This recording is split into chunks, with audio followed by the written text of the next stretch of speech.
In the second part of this unit on capacitors and capacitance, okay, we'll start by talking about energy storage in the capacitors and ultimately the electric fields that get established.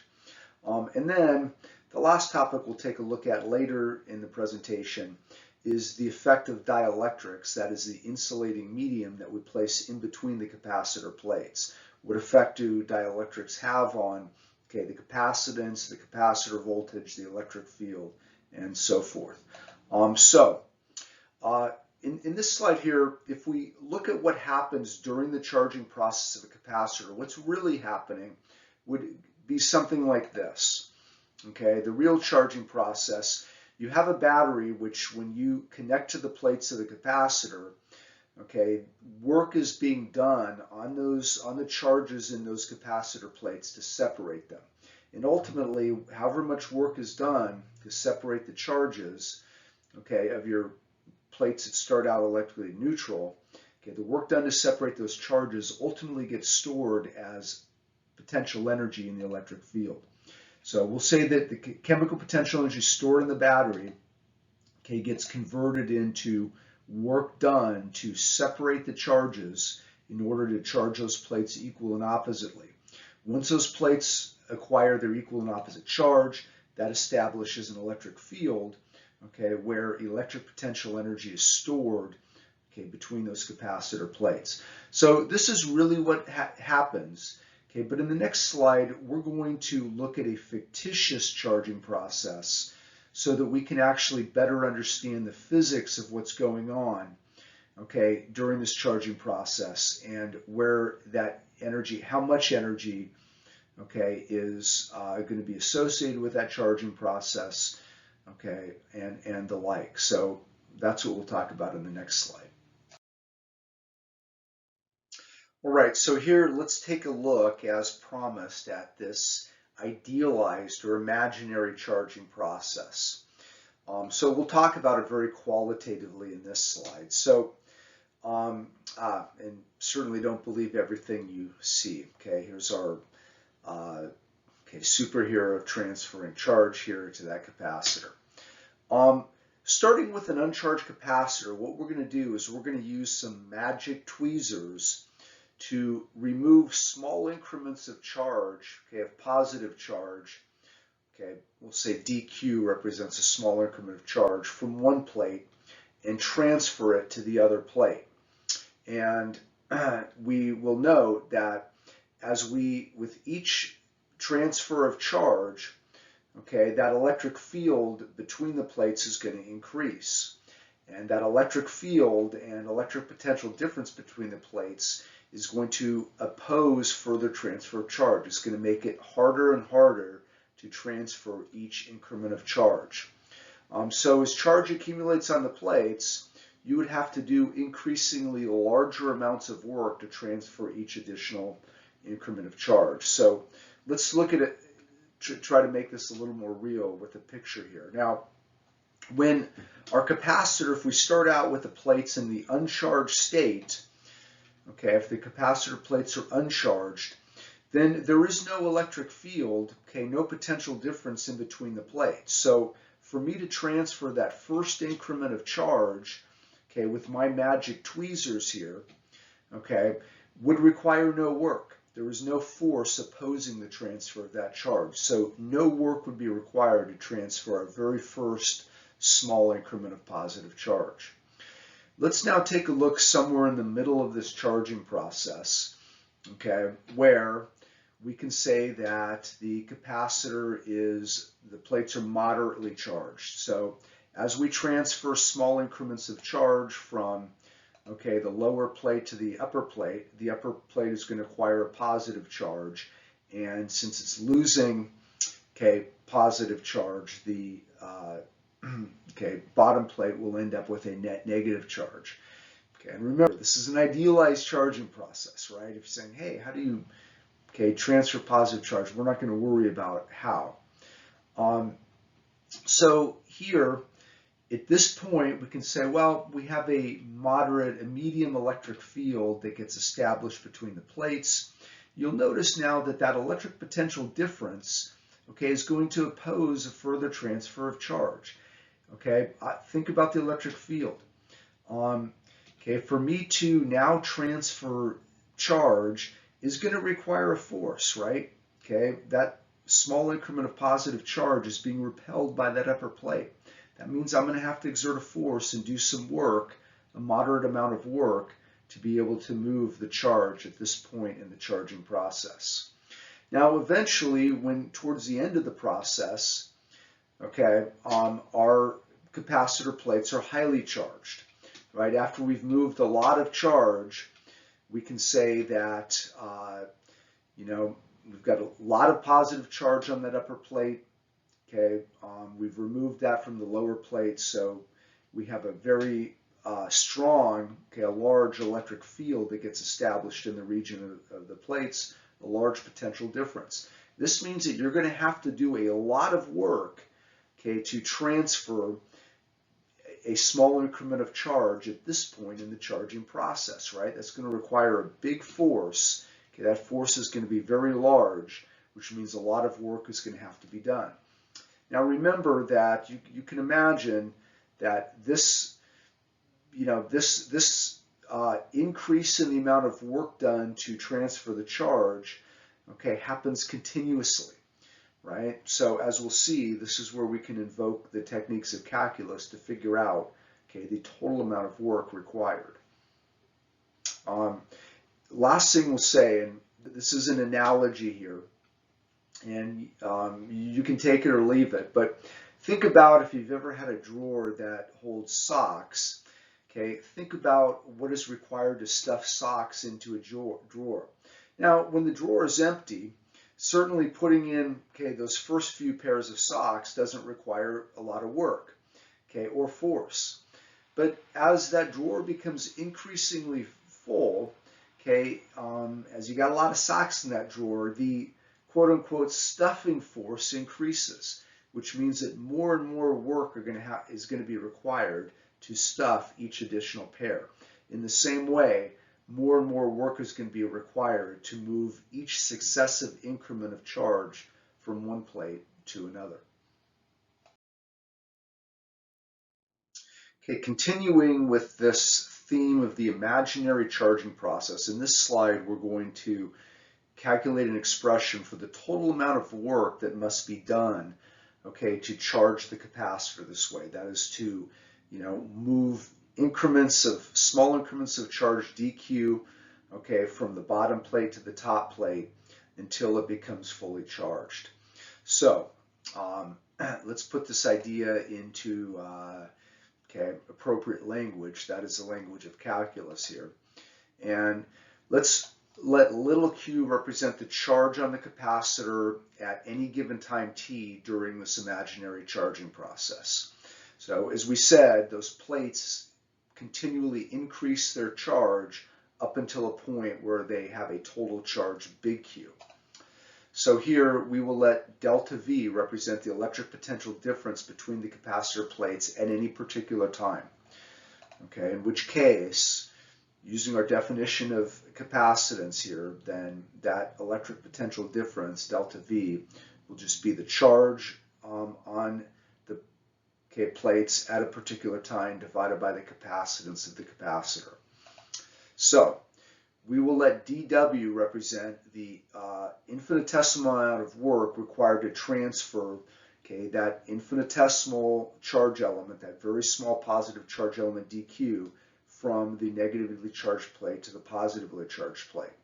So to write that expression here for dW, remember, definition of electric potential difference, it's a measure of the electric potential energy or work per unit charge. Right? That is how we defined electric potential difference. So therefore, the work would be equal to the charge, that is transferred, times that electric potential difference. So here we can say that dW is equal to, the charge dQ, that infinitesimal amount of charge dQ transferred when the capacitor is at a given voltage. Remember, that electric potential difference between the plates changes continuously. So this represents just one time, and dW represents the amount of work required to transfer that increment of charge at that time when the plates have a particular value for potential difference. And using our expression above here, okay, we can then write delta V in terms of, okay, Q and C. So making the substitution in here for delta V. So given that, once we have an expression for the infinitesimal amount of work, and we can find the total amount of work done, okay, to charge that capacitor from, okay, a charge of 0 up to a charge of big Q, after we've transferred all those small increments, and we just need to basically sum up or integrate, okay, all of our infinitesimal amounts of work done.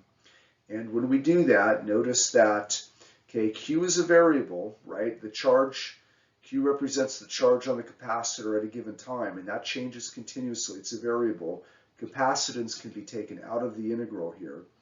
And when we, okay, evaluate the integral of Q dQ, okay, well, we just get basically 1/2 Q squared, okay, and we find out that the total amount of work done when we input the limits of our integration here, okay, going from 0 to big Q, we come up with this expression here. So, okay, using some calculus here, nice, pretty nice simple answer here. The total amount of work done, okay, to charge that capacitor, where big Q represents the final charge, the total charge of those plates, okay, we end up with this expression Q squared over 2C.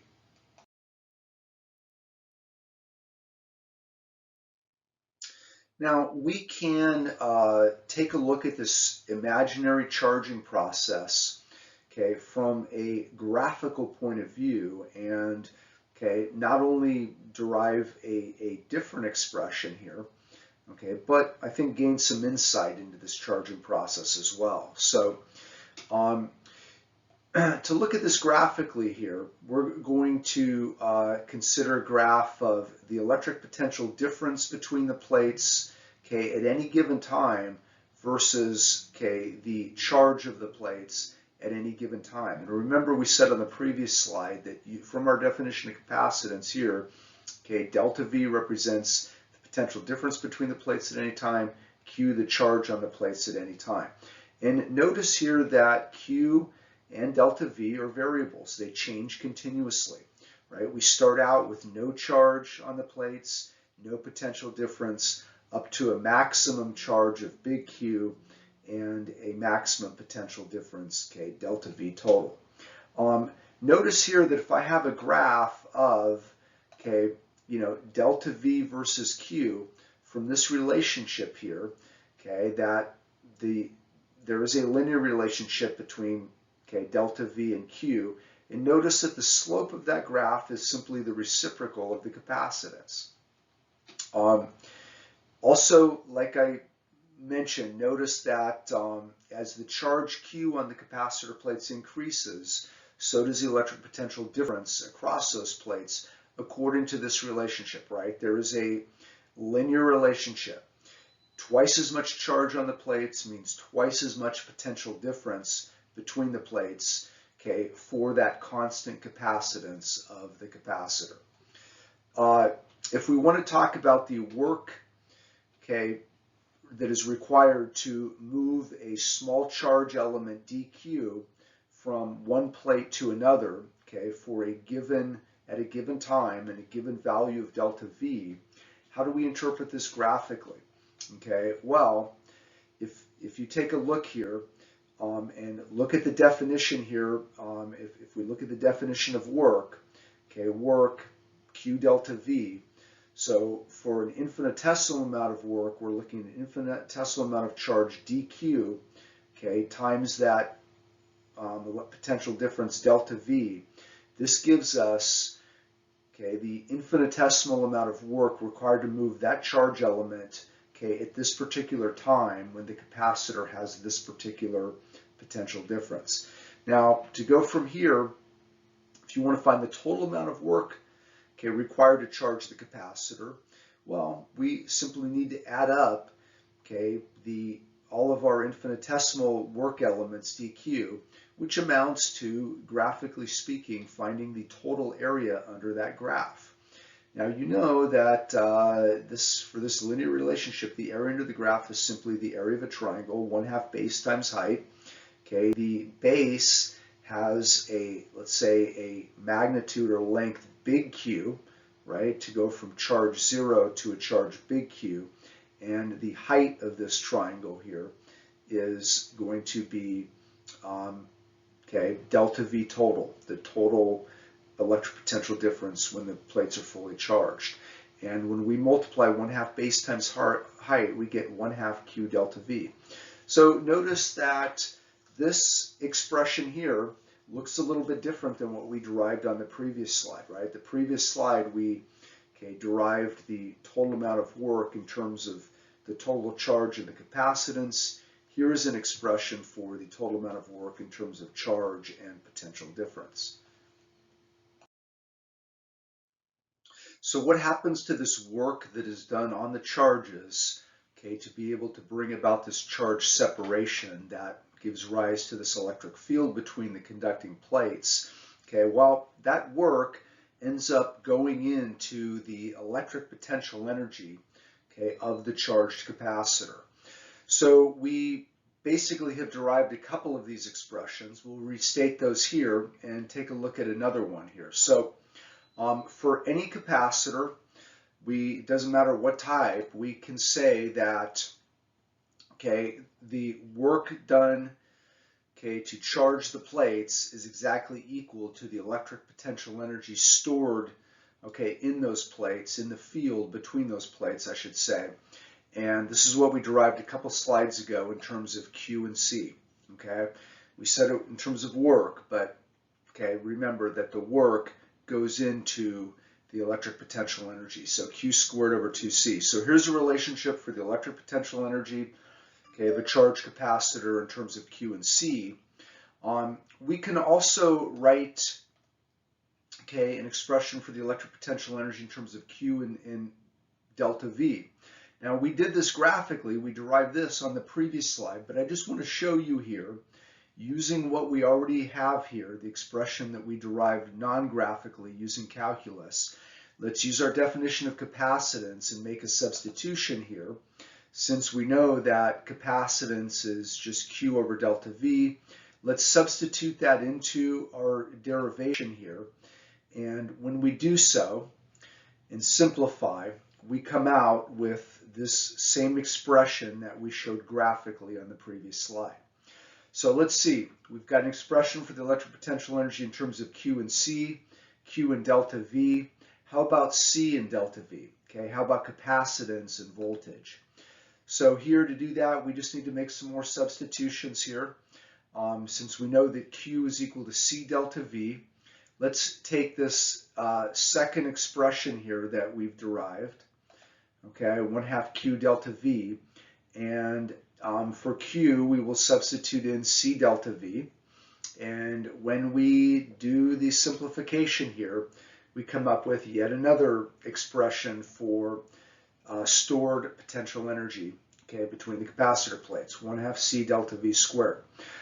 Really, as you know, as long as you know the definition of capacitance and you knew one of these definitions, you could very quickly derive the other two. What I want to now do is take a look specifically at the energy that's stored in the parallel plate capacitor. What we have described here on the screen is very general. This applies to any charged capacitor. But let's now look at the special case of the parallel plate capacitor, where we can describe the electric potential energy as a function of the electric field between the plates, really the magnitude of that field. So starting with our definition here of electric potential energy for any charged capacitor, let's plug in the value, the expression for the capacitance of a parallel plate capacitor, that is C equals epsilon naught A over D. And recall in our unit on electric potential, we showed that for a uniform electric field, okay, which is what a parallel plate capacitor would provide you with, that there is this simple relationship here, okay, that the potential difference, okay, between any 2 points in that field, or in our case, between one plate and the other plate of the parallel plate capacitor, is simply equal to the field strength times the plate spacing, so long as we can ignore any fringing effects at the edges of the capacitor.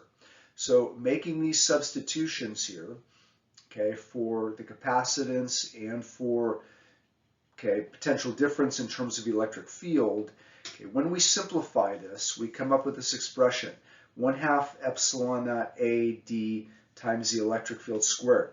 It is important to note here, and we'll continue with this line of reasoning on the next slide, it's important to note here that the potential energy of that charged capacitor goes like the square of the electric field, okay, between the plates. All right, so in this slide, we will introduce the concept of energy density for a field.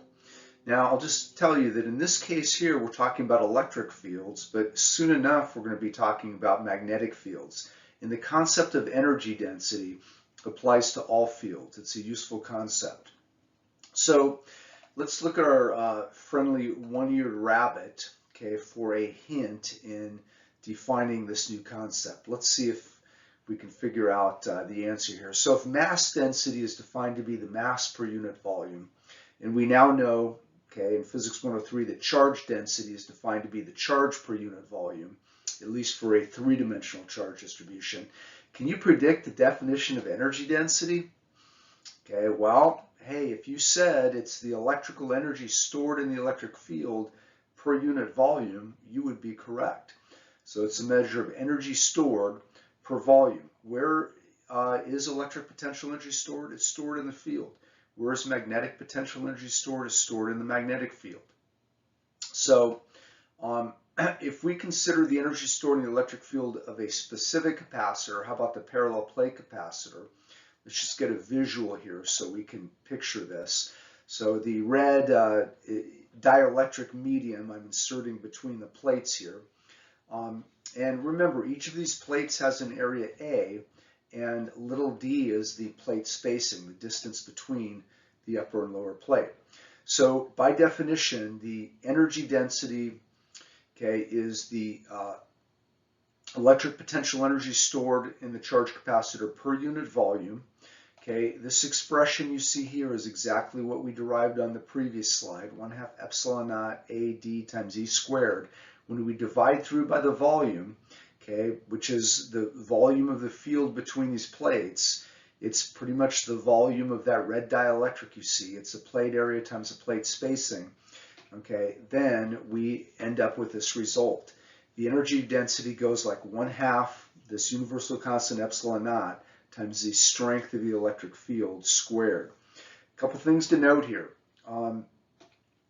Okay, although we derived this expression specifically for the parallel plate capacitor, okay, this expression 1/2 epsilon naught E squared, okay, is generally valid. Okay, it is valid, you know, anytime you are talking about energy that is stored in a uniform electric field. And secondly, you know, I've mentioned this before, but it's worth repeating here, that the energy density is directly proportional to the square of the magnitude of the electric field strength, right, at any given point. So for a case where you have a non-uniform field, okay, and that field changes with position, this, you know, we can still use this concept and talk about the energy density over a small enough, okay, volume, a small enough piece that we can consider it constant over that very small piece, okay, that small volume, in which case that we can still use this to okay, describe the energy stored per unit volume in the electric field. So let's now apply this concept of energy density in solving a fairly simple, straightforward, and interesting problem. Okay, we'll use it to calculate the, or I should say approximate the electrical energy associated with a thunderstorm. So Remember, electric fields inside a thunderstorm have typical values of about 100,000 volts per meter, and they'll get even higher just before the electrical energy is unleashed as lightning, just before the electrical discharge takes place. Now, for air, okay, the electrical field required to ionize air, that is what gives us the blue light that we see as lightning or as corona discharge. Okay, the electric field strength for that to happen is on the order of about 3 times 10 to the 6, 3 million volts per meter. Okay, and this is what happens when lightning actually strikes. So the origin of the electric fields associated with thunderstorms is believed to be caused by the rising and falling action of water droplets, which we talked about previously. Okay, and it's the friction created by this rising action of water interacting with air to create these cumulonimbus, these thunderclouds. So we're going to consider a typical thundercloud that rises to an altitude of 10 kilometers and has a diameter of 20 kilometers. And assuming an average field strength of 10 to the 5th volts per meter, so we're talking about before the discharge takes place, we want to estimate the electrostatic energy stored in the cloud.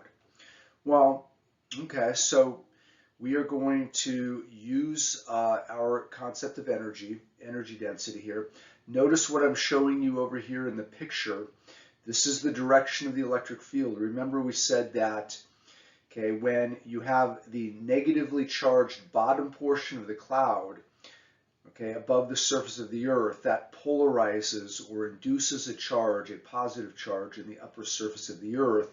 So the electric field would be in the direction shown here. We're going to start by calculating the energy density of this electric field here, which we said in general goes like 1/2 epsilon times electric field strength squared. Okay, that is given to us in the problem. Plug in the value for epsilon naught, plug in the value of the electric field for the thunderstorm. Don't forget to square it. Okay, we come up with this number here, 4.4 times 10 to the minus 2. Okay, that is going to be in joules per cubic meter. Okay, energy per unit volume.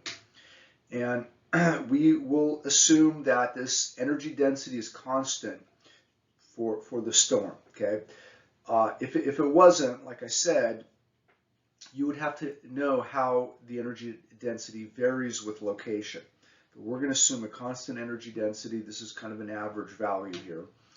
And remember, by definition, the energy density is the total energy stored per unit volume. Therefore, since we're asked to find the total energy stored, the electric potential energy, that's going to be equal to the energy density times the volume. Now, for a thunderstorm, clouds have irregular shapes, but we're going to approximate the storm as cylindrical in shape. Okay, we can kind of think of the field as being contained in this right circular cylinder underneath the cloud. And we can calculate the volume of that, okay, pi r squared h. The radius of this cylinder here, we're told that the diameter is 20 kilometers, so the radius would be 10 kilometers or 10,000 meters. The height, okay, from ground up to cloud, the cloud, okay, we are told is 10 kilometers in altitude. So this gives us a measure of, okay, that electric field region here. Notice that the volume here is on the order of 3 times 10 to the 12th cubic meters. So now, multiplying that volume by the energy density, we come up with an estimate for the total energy stored in that thunderstorm. Okay, okay, the electric field between cloud and ground. 10 to the 11th joules, that's a lot of energy. Of course, we don't really know how to harness that in a user-friendly way, okay, but you can see how much energy is actually stored there.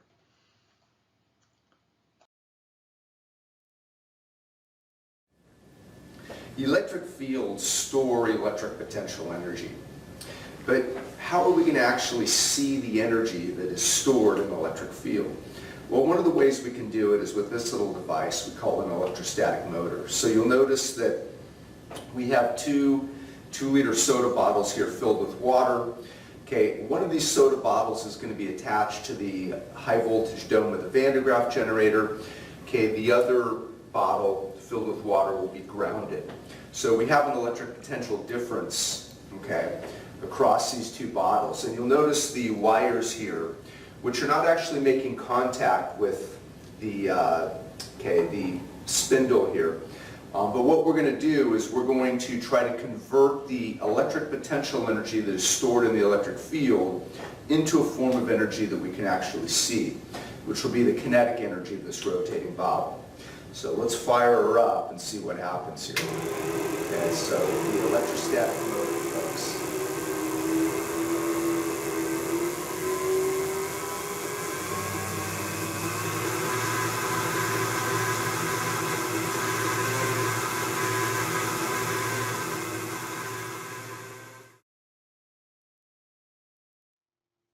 Thus far in this unit on capacitance, we've talked about various factors that will affect the capacitance of a capacitor. Okay, will affect how much charge and electric potential energy can be stored, okay, between these charged plates.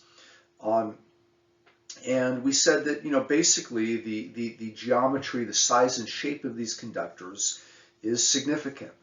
For the case of the parallel plate capacitor, even the spherical capacitor, we saw that, as you increase the plate area, you increase the area of these conducting plates, then you should be able to store more charge on the plates. We looked at the effect of plate spacing. Remember that, okay, for uniform electric field, the electric potential difference between the plates is equal to the electric field strength times the plate spacing. So there's an inverse relationship between field strength and plate spacing for a given potential difference. So as we saw, when the conductors were closer together, as you decrease the plate spacing, so long as you can maintain the charge separation, you increase the field strength, okay, and therefore the capacitance. A factor that we have mentioned briefly but have really not talked about is the effect of putting an insulator between those conducting plates. This is what we call a dielectric. So in the remainder of today's presentation, we will focus exclusively on this topic of dielectrics. And in this slide, we're going to introduce some vocabulary words, some new terms. Some of these are obvious, but there is one in particular that's not, so you want to pay special attention to that. So let's begin here. Okay, these four terms here. A dielectric, as we've said previously, is simply an insulating sheet of material that is placed between the capacitor plates. So you see here, there's many different types of dielectric media, which we'll look at some examples of some dielectrics in the next slide. We talked about the dielectric constant, symbolized with this capital Greek letter kappa. Okay, by definition, okay, it is simply the factor by which the capacitance of the capacitor would increase due to the presence of the dielectric. So we can think of it as a ratio. It's the capacitance of the capacitor with the dielectric, okay, divided by the capacitor of the capacitor without the dielectric. When we talk about the dielectric strength, this is the term that you want to pay special attention to because the quantity involved is not obvious. Okay, I think it's a bad name for the quantity we're talking about. By definition, the dielectric strength is, okay, the maximum electric field that can exist in the dielectric without electrical discharge between the capacitor plates. Remember, you have two equal oppositely charged plates. The charges on those plates are attracted to each other. What's preventing charge from transferring from one plate to another? Only the fact that there is an insulating medium and space in between those conducting plates. Okay, so we say here that the maximum electric field, which gets established between the plates that can exist, okay, in the dielectric material before electrical discharge occurs, which means that your capacitor is no longer functional, okay, that's what we mean by the dielectric strength. It's a measure of electric field strength. And finally, when we talk about the working voltage of a capacitor, okay, some synonyms, You may come across a maximum operating voltage. I like that synonym better. A rated voltage of the capacitor. They all have voltage ratings, okay, which gives you a maximum value for the voltage you can impress across that capacitor, sometimes called a breakdown voltage. This is the largest voltage, the largest potential difference that can be applied to the capacitor without exceeding the dielectric strength of the dielectric material. Okay, so it's really, think of it as the largest voltage you can subject that capacitor to, okay, before you end up getting electrical discharge between the plates, which basically means you're going to ruin your capacitor. So, when you hook up a capacitor to a source of voltage, you've got to know what that maximum value is, which is independent of the capacitance in a sense. So you need to know what that value is so you do not exceed it.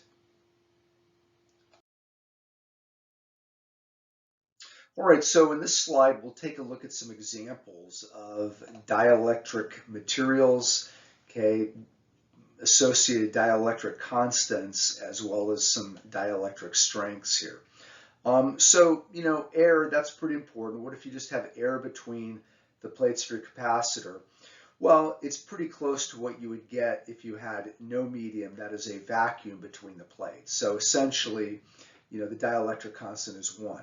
Remember, the dielectric constant is that ratio of the capacitance with dielectric, okay, in this case with air, compared to the capacitance when there's no material there. That would be a vacuum. And so you can see that air, okay, basically behaves as a vacuum.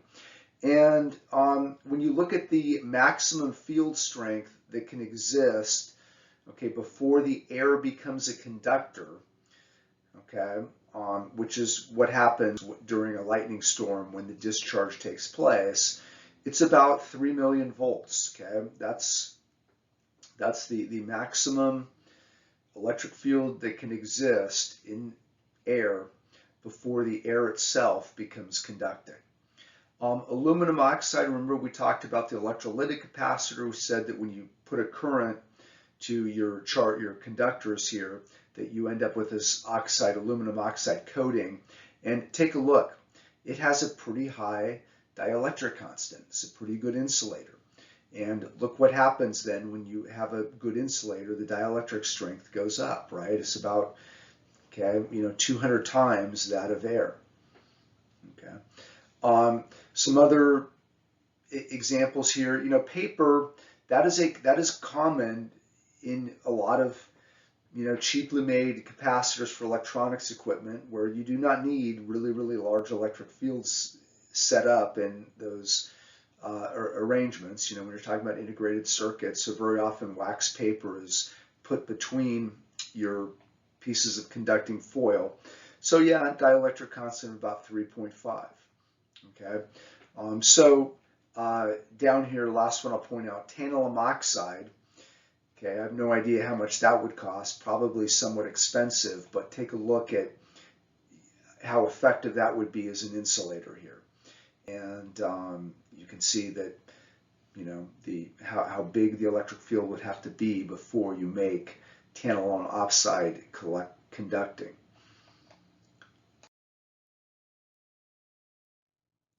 Now, taking a charged capacitor and inserting a dielectric in between the plates of the capacitor has some interesting and not so obvious effects. So when we look at what's going on a microscopic level by having that dielectric inserted, okay, we can try to explain, for example, why the effective electric field, okay, why the electric field in between the plates, as well as the voltage, okay, the potential difference between the plates gets reduced. So that effect may seem a little surprising to you, but let's take a look, and we'll clearly state the effect on the following slide. But for here, let's try to understand what's going on here. So in this first picture I'm showing you here, we have a charged capacitor when there is no dielectric present. Okay, and as you well know, the charged plates produce an electric field in the region between the plates, a fairly uniform field if you ignore the fringing at the edges. Okay, so once we basically insert the dielectric in between the plates, okay, well, as you might imagine, the molecules of the dielectric become polarized. Okay, they become polarized by the field that exists there, and they partially align in the field. And when in the next illustration I'll show you, okay, we have the external field caused by the charged plates, the charged conductors, but we have this, therefore, internal field established within the dielectric medium, okay, which opposes that external field. So think about, remember, the direction of electric field is always from plus to minus. So when you look at the external field, which goes from left to right, okay, when these molecules, if we take a look at a dielectric molecule that becomes polarized, well, obviously the side of the molecule closest to the positive plate, okay, will end up with a partial negative charge. That will be the negative side of the molecule. And when we look at the electric field established, okay, there, which I'll show you here, it's opposite the external field. So the end result is that having this dielectric present in between the plates, it reduces the net or overall field, okay, in between those plates, right? You've got to take into account the external field and as well as the internal field of the dielectric media. So the effective field and therefore the effective voltage of the capacitor gets reduced. So in this slide, we will formally state, okay, the purpose and various properties of the dielectrics, some of which we introduced in the previous slide. So here we really get at the crux of the physics, okay, behind dielectrics. So first we'll say that when a dielectric is inserted between the plates of an isolated charged capacitor, this is important, a capacitor that is not connected to a voltage source, okay, having a voltage delta V naught, the voltage is reduced by this factor kappa. On the previous slide, we showed why the electric field and therefore the potential difference or voltage of the capacitor should be reduced with the dielectric medium, okay, as opposed to the capacitor without the dielectric medium. Here we can show how much it gets reduced, okay, by this factor kappa. I just want to point out here, look, if you have your capacitor hooked up to a source of voltage, then regardless of what you do in between those plates, then the voltage of the capacitor will exactly match that of your source. So I really want to point out here, that's not what we're talking about. We're talking about taking a charged capacitor, removing it from the voltage source, and then inserting a dielectric. So the charge stays constant, okay, in this isolated capacitor arrangement, okay, but we see that the voltage will change in that case when it is not hooked up to a voltage source. So, you know, to explain this, as we said in the previous slide, the presence of the dielectric reduces the effective field of the capacitor. And since we have this relationship that, okay, the potential difference between those charged plates is equal to the field between the plates times the plate spacing. And by the way, this really just comes from our derivation of the potential difference in a uniform electric field, okay, last week. We can see here from this relationship that if the electric field, the effective field goes down, okay, then so does the voltage of the capacitor, okay, the potential difference between the plates.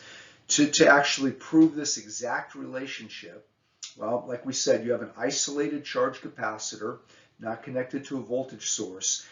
Sticking a dielectric in between the plates doesn't change the charge on the plate. So we can say that here Q, the charge of the capacitor before the dielectric is inserted, okay, will be given by capacitance times, okay, the potential difference without the dielectric. When you insert the dielectric, you don't change the charge on the plates. So we can then say that's got to be equal to the new capacitance with dielectric times the new voltage with a dielectric. Given that, and given the definition of, okay, what the dielectric constant means, remember the dielectric constant is that ratio of capacitances, right? Capacitance with dielectric compared to without. So the capacitance of the dielectric we can write as kappa, the dielectric constant, times that original capacitance. And when we do that here, you see that the original capacitance cancels out, and we end up with the relationship that we stated over here. Okay, that the effect of inserting the dielectric between an isolated charge capacitor, okay, will reduce the capacitor voltage by a factor kappa. The presence of the dielectric increases the capacitance of a capacitor by a factor kappa.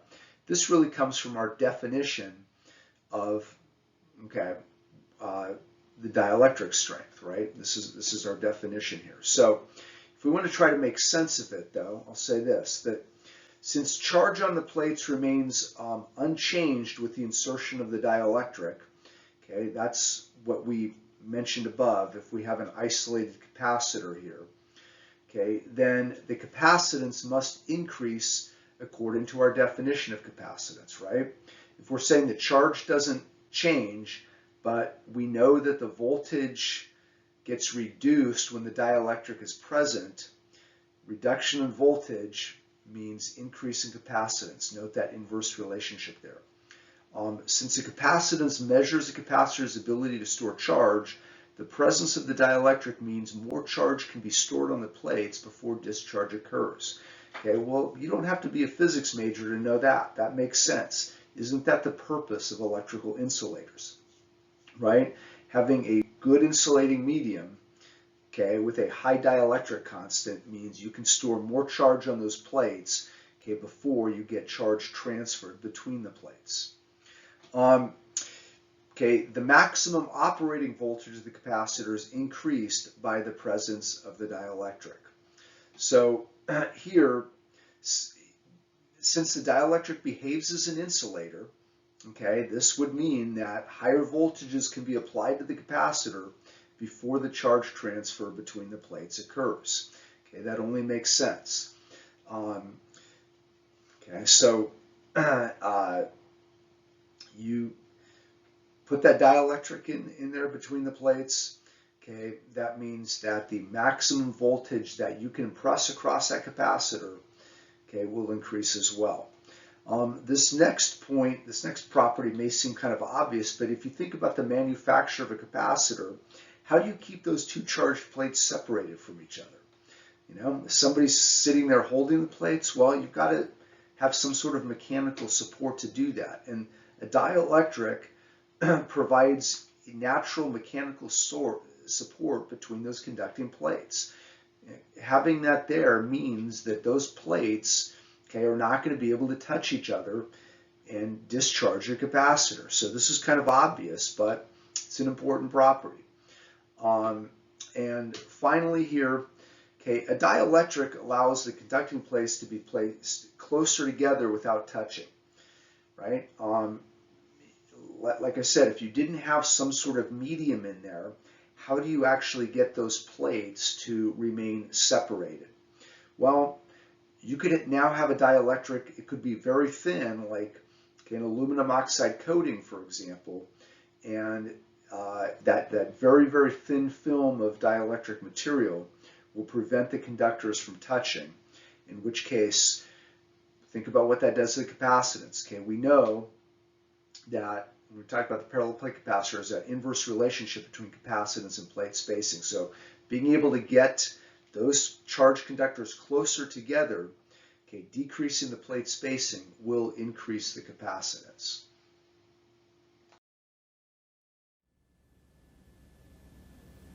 The word dielectric is nothing more than a fancy word for an insulator. And we said that the function of dielectrics is to increase the capacitance of a capacitor which means that the capacitor will therefore be able to store more charge and more electric potential energy. So to show you the effect of dielectrics here, we'll take a look at our parallel plate capacitor. You'll notice that right now, in between the plates of the capacitor, we have a dielectric, we have air. And air is a decent insulator, and given that insulating medium, we're using this capacitance meter to measure the capacitance of this arrangement, and when I look at it, it is about 27.4 picofarads. Let's see what the effect is of inserting a dielectric in between the plates. So notice that we're not changing the plate spacing in any way. We're putting this ream of paper in here, which is a much better dielectric than air, and we see its direct effect upon the capacitance. The capacitance is now at about 48.3 picofarads. So it more than doubles the capacitance by having this dielectric inserted here, which means that we can now store more charge on the plates and more electric potential energy in the field, the electric field between the plates.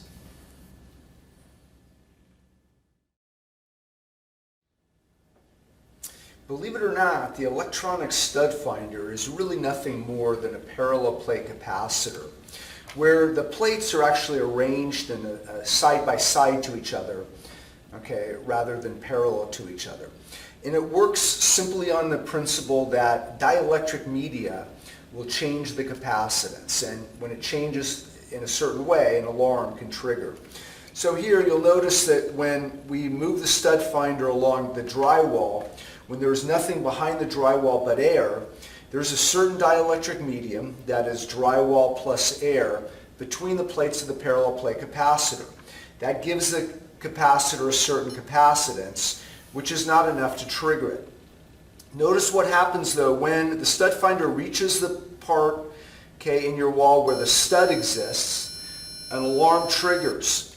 Why? Well, because now the dielectric medium consists of not only the drywall, but the wood underneath it, which increases the dielectric constant, which increases the capacitance of the capacitor enough to actually trigger the alarm when your stud finder reaches the part of the wall where the stud exists.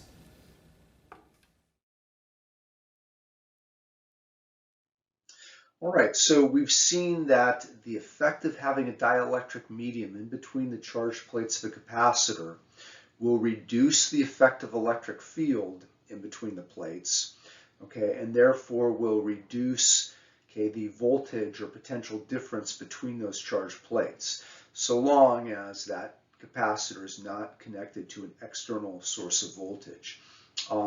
We also know that the presence of a dielectric will increase the capacitance of a capacitor. What we haven't talked about yet is what is the effect, as Bongo suggests here, on the energy stored in the capacitor, the energy stored in the field when the dielectric is inserted. Well, let's start by trying to figure this out here. And we'll start by writing an expression for the energy stored in the electric field of a charged capacitor with no dielectric. And we'll choose to express it this way, in terms of capacitance and capacitor voltage. And when we look at the energy stored in the field of the charged capacitor with the dielectric present, we'll symbolize that U dielectric, which we can write as, U dielectric is 1/2 C dielectric times delta V dielectric squared. Now here, just to point out, the the capacitance with dielectric is equal to the dielectric constant times the capacitance without. This is the definition of the dielectric constant. Remember, what is the purpose of the dielectric? To increase capacitance.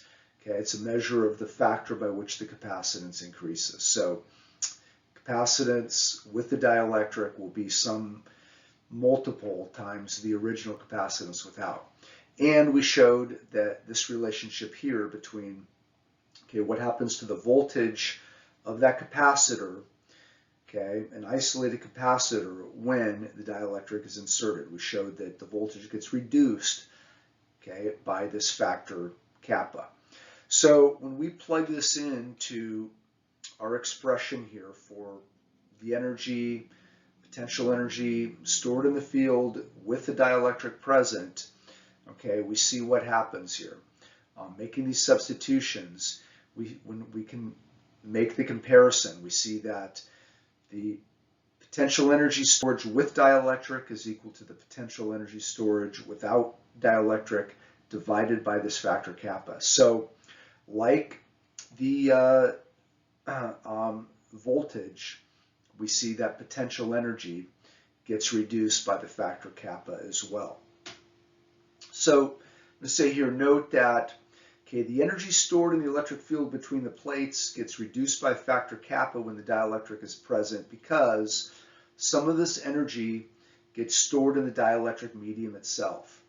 So if we look at what the law of conservation of energy tells us about this process of inserting a dielectric in between those charged plates, okay, we see that as the dielectric is inserted, the electric field, as we saw previously, causes, okay, this polarization, it causes charge separation, as well as rotation of some of these molecular dipoles so that they, okay, get aligned in the field. And therefore, we can say that, okay, the rotation of those molecules, okay, there is energy that gets stored due to that rotation, due to that field alignment. Of course, some of that energy will get dissipated in the form of heat as this movement of the molecules occurs. And we say here that the electric potential energy lost due to the presence of the dielectric is partially caused, I should point out here, that's what this tells us here, that the presence of the dielectric causes the electric potential energy stored to go down. How does that happen without violating the law of conservation of energy? Okay, well, one way, as we said right here, is that some of that energy is actually stored in the medium itself as these molecules start to move, okay, to align with the field. Okay. The other thing that happens is that negative work is done on this dielectric medium, okay, as it is being inserted into the capacitor. It is literally pulled into the capacitor, not forced in which case negative work is done. This happens because of the fringing effects of the field. So really we have two sources or two reasons why the electric potential energy, okay, stored in that electric field between the plates gets reduced, okay, due to the presence of the dielectric. In the next slide, I'm going to show you okay, a demonstration highlighting some of these points, and you will see, okay, very clearly how energy can actually get stored in the dielectric medium itself, okay, by the demonstration that I'm going to do.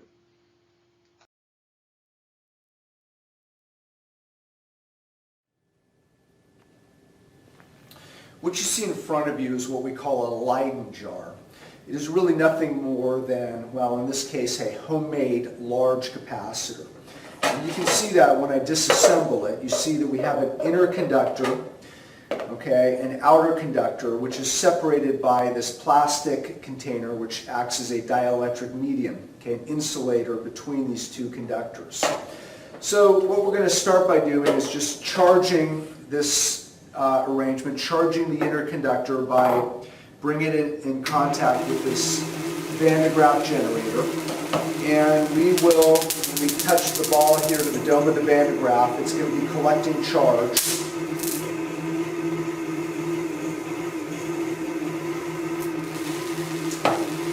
Okay, and just to show you that, as all capacitors store charge and electric potential energy, okay, you will see that when we make an electrical connection between the outer conductor, okay, down at the bottom, and the inner conductor here, okay, notice at the top prong here, you see the discharge, okay. So we've now grounded it, now inner conductor and outer conductor exist at the same electric potential.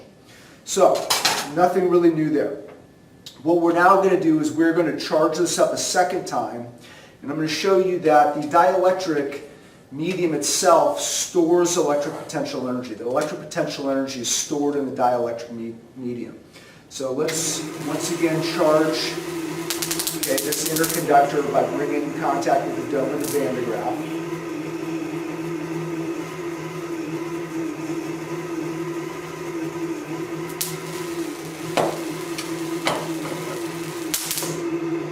What we're now going to do is we're going to disassemble this arrangement so that, we can ground these two conductors. So this is important. We didn't do this last time. But we're now going to remove the dielectric. Notice that we're going to bring these two conductors, the inner pail and the outer pail, in contact with each other so they now exist at the same electric potential. There should be no electric potential difference between them. But what I'm telling you is that there's energy stored in that dielectric medium so that, when we reassemble the capacitor configuration here, when we reassemble this, the energy that is stored in that dielectric medium is now going to, cause the charge separation in the conductors themselves. Which you will now witness, when I will touch the bottom prong to the outer conductor. Bottom prong is at the electric potential of the outer conductor. Watch what happens when I bring the top prong near the inner conductor. Before we saw there was no electric potential difference between these two conductors, but take a look right now. Now you see that, that charge separation reoccurred. Where did that come from? It came from the energy stored in the dielectric medium itself.